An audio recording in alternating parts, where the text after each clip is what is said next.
Railway വികസനത്തിൽ കേന്ദ്രം കേരളത്തോട് കാണിക്കുന്നത് വലിയ അവഗണന. സിൽവർ ലൈൻ പദ്ധതി തടസ്സപ്പെടുത്താനുള്ള ശ്രമങ്ങൾക്ക് പുറമെ സിൽവർ ലൈനിന് പകരമെന്ന് കൊട്ടിഘോഷിച്ച എറണാകുളം ഷൊർണൂർ മൂന്നാം പാതയും കേരളത്തിന് കിട്ടില്ല.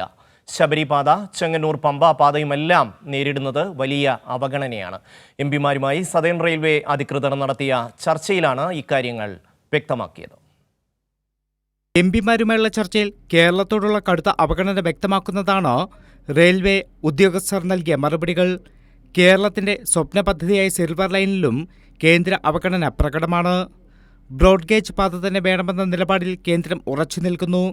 സ്റ്റാൻഡേർഡ് ഗേജാണ് സംസ്ഥാന സർക്കാർ നിർദ്ദേശിക്കുന്നത്. വിദേശ രാജ്യങ്ങളടക്കം സ്പീഡ് ട്രെയിനുകൾ പ്രവർത്തിക്കുന്നതും സ്റ്റാൻഡേർഡ് ഗേജിലാണ്. വിശദമായ പഠനങ്ങൾക്ക് ശേഷമാണ് സംസ്ഥാന സർക്കാർ സ്റ്റാൻഡേർഡ് ഗേജ് വേണമെന്ന തീരുമാനത്തിൽ എത്തിയത്. സിൽവർ ലൈന് പ്രത്യേക പാത സംസ്ഥാന സർക്കാർ നിഷ്കർഷിക്കുന്നുണ്ടെങ്കിലും നിലവിലെ പാതയുമായി 30 മുതൽ 50 കിലോമീറ്റർ വ്യത്യാസത്തിൽ സംയോജിപ്പിക്കണമെന്നും കേന്ദ്രം ആവശ്യപ്പെടുന്നു. സിൽവർ ലൈന് ബദലെന്ന് പ്രതിപക്ഷവും വലതുപക്ഷ മാധ്യമങ്ങളും കൊട്ടിഘോഷിച്ച എറണാകുളം ഷൊർണൂർ മൂന്നാം പാതയും യാഥാർത്ഥ്യമാകാൻ സാധ്യതയില്ലെന്നാണ് റെയിൽവേയുടെ മറുപടി.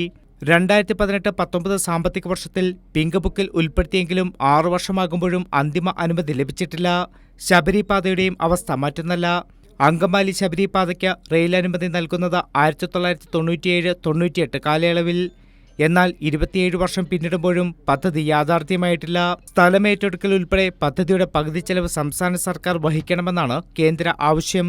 കിഫ്ബി വഴി പണം കണ്ടെത്താൻ സംസ്ഥാന സർക്കാർ തയ്യാറെങ്കിലും അതും സംസ്ഥാനത്തിന്റെ പൊതുക്കടത്തിൽ ഉൾപ്പെടുത്തുമെന്ന നിലപാടാണ് കേന്ദ്രം തുടരുന്നത്. കിഫ്ബി വഴി സമാഹരിച്ച പണത്തിലൂടെ ഹൈവേ വികസനം യാഥാർത്ഥ്യമായത് കേരളം കണ്ടതാണ്. അതോടൊപ്പം പദ്ധതി നടത്തിപ്പിന് ത്രികക്ഷി കരാറിൽ ഏർപ്പെടണമെന്നും ത്രികക്ഷി കരാറിനെ സംസ്ഥാന സർക്കാർ ഉപാധികളില്ലാതെ അംഗീകരിക്കണമെന്നും കേന്ദ്രം നിബന്ധന വയ്ക്കുന്നുണ്ട്. പമ്പ ചെങ്ങന്നൂർ പാതയുടെ കാര്യത്തിലും ഇത് തന്നെയാണ് അവസ്ഥ. ഈ പദ്ധതികൾ സംസ്ഥാനത്തിന് ലഭിക്കാതിരിക്കാനുള്ള ഉപാധികൾ തന്നെയാണ് കേന്ദ്രത്തിന്റേത്. ഓട്ടോമാറ്റിക് കോച്ച് വാഷിംഗ് പ്ലാന്റ് സ്ഥലപരിമിതിയുടെയും ട്രാക്കിന്റെ ഘടന പ്ലാന്റിന് ചേരുന്നതല്ലെന്നും ചൂണ്ടിക്കാട്ടി കൊച്ചുവേളിയിൽ നിന്ന് തിരുനെൽവേലിയിലേക്ക് മാറ്റി സ്ഥാപിക്കുകയായിരുന്നു.